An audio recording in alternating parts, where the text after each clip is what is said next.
Morning. हमने अपने पिछले वीडियो पे चर्चा की इतिहास क्या है, और इतिहास में हमने पढ़ा था प्रागैतिहासिक और पाषाण काल और नवपाषाण काल और मध्यपाषाण। तो आज हम पढ़ेंगे नवपाषाण काल, लेकिन आगे बढ़ने से पहले हम पहले रिवीजन करेंगे।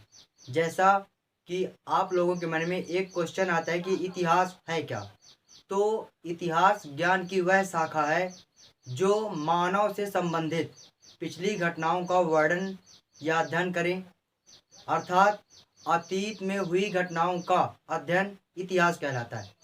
इतिहास में हमने ये पढ़ा कि इतिहास के जनक कौन है, तो इतिहास के जनक है हेरोडोटस, और इतिहास को 3 कालखंडों में बांटा गया था: प्रागैतिहासिक, आद्य ऐतिहासिक और ऐतिहासिक।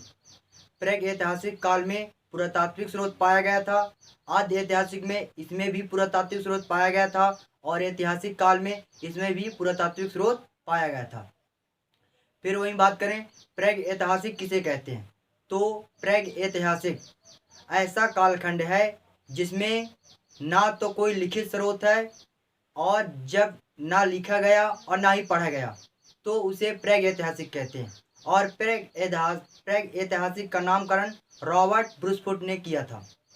फिर वही हम बात करें, हमने पढ़ा था पाषाण काल। तो जैसा कि मैं पहले वीडियो में बता चुका हूँ कि पाषाण काल में मानव की खोज हुई, पत्थर की खोज हुई, आग की खोज हुई, और पहली बार मानव अफ्रीका के क्रेडल जंगल में पहली बार मानव पाया गया था। और पहले का मानव खानाबदोश था। खानाबदोश का अर्थ होता है अपने पूर्वजों को मारकर खा जाना।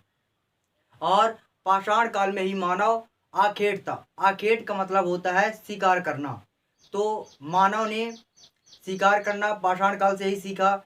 फिर वही बात करें तो मानव जाति का पालन किसे कहा गया है, तो अफ्रीका को। सभ्यता का पालन किसे कहा गया है, तो एशिया को।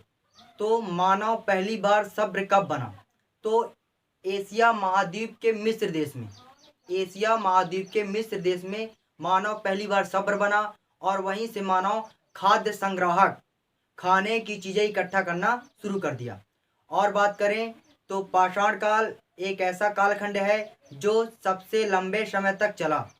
पाषाण काल का समय है 25 लाख साल से लेकर 12,000 साल तक, और इसमें मानव सबसे ज़्यादा समय व्यतीत करता है। फिर वही बात करें तो पाषाण काल जब समाप्ति की ओर पे था, तो शुरुआत होती है मध्य पाषाण काल की। तो मध्य पाषाण काल में मानव अंतोष्टि कार्यक्रम करना सीखता है।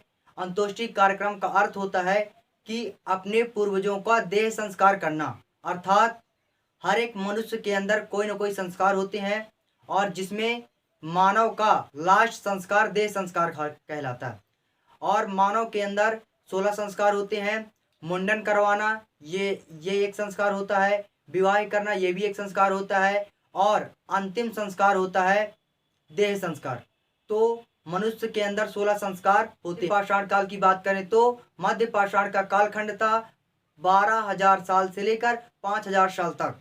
और मध्य पाषाण काल में मानव अंतोष्टि कार्यक्रम करना सीखता है। अंतोष्टि कार्यक्रम का अर्थ होता है कि अपने पूर्वजों का देह संस्कार करना, अर्थात पाषाण काल में मानव अपने पूर्वजों को खा जाते थे, लेकिन मध्य पाषाण काल में मानव अपने पूर्वजों का देह संस्कार करना शुरू कर दिया।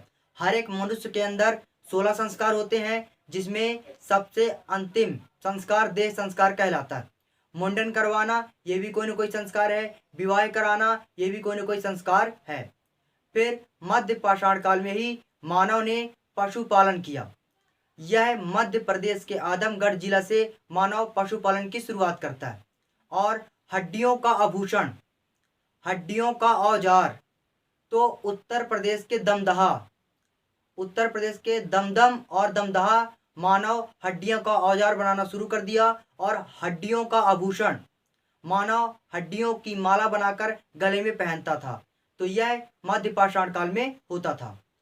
फिर वही बात करें, पत्थर के छोटे नुकीले हथियार मानव मध्य पाषाण काल से ही बनाना शुरू कर दिया था। आज हम चर्चा करेंगे नव पाषाण काल की। तो पहले मैं आपको पाषाण काल बताया, इतिहास बताया, मध्य पाषाण काल बताया। आज मैं चर्चा करने वाला हूँ नव पाषाण काल की। तो नव पाषाण का कालखंड समय था 5000 साल से लेकर 3000 साल तक। और नव पाषाण काल में मानव पहली बार कृषि करना सीखता है और यह खेती पाकिस्तान के मेहरगढ़, सुलेमान पहाड़ी और किरथर पहाड़ी के बीच में पहली बार मानव 7000 ईसा पूर्व खेती करता है और पहली खेती मानव ने जौ की थी। फिर मध्य पाषाण काल में जब समाप्ति की ओर था मध्य पाषाण काल, तो 7000 ईसा पूर्व मानव खेती की शुरुआत करता है, लेकिन उस समय की खेती अव्यवस्थित ढंग से थी। लेकिन नव पाषाण काल में मानव व्यवस्थित ढंग से खेती करना सीख जाता है और पाकिस्तान के मेहरगढ़ में जौ और गेहूं की खेती और पाकिस्तान के लहुरा देव में चावल की खेती मानव करता है। फिर वहीं बात करें तो चावल के साच, पहली बार हमें चावल के साच भारत के उत्तर प्रदेश राज्य इलाहाबाद के कोलडेहवा गांव से चावल का प्रथम साच मिला और उसी समय मानव व्यवस्थित ढंग से खेती करना शुरुआत कर देता है।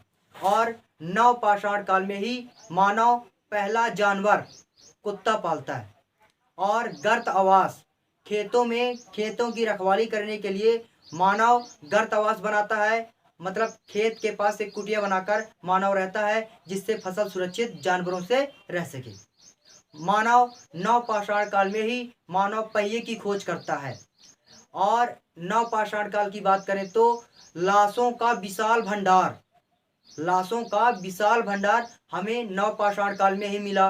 पहिया की खोज हमें नव पाषाण काल से ही हुई और चेन्नई के पल्लव रन से पहली बार हमें मानव का कंकाल मिला था।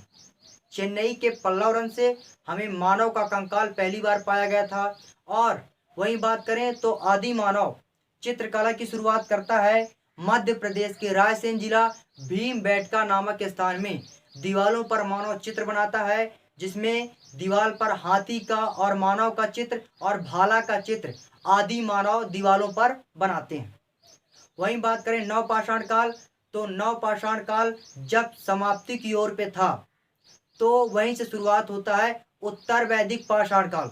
और उत्तर वैदिक पाषाण काल में तांबे की खोज हो गई, जिससे मानव तांबे की छोटे छोटे नुकीले हथियार बनाना शुरू कर दिया। और जैसे ही उत्तर वैदिक पाषाण काल में तांबे की खोज हुई तो उसको ताम्र पाषाण काल कहा गया है। तो हमने आज की वीडियो में चर्चा की कि पाषाण काल क्या है, मध्य पाषाण काल क्या है, नव पाषाण काल भी बता दिया और अंतिम था ताम्र पाषाण काल, उसी को कहते हैं उत्तर वैदिक पाषाण काल। तो आज के लिए इतना ही। अब हम अगले वीडियो में बात करेंगे आद्य ऐतिहासिक की। तो जय हिंद।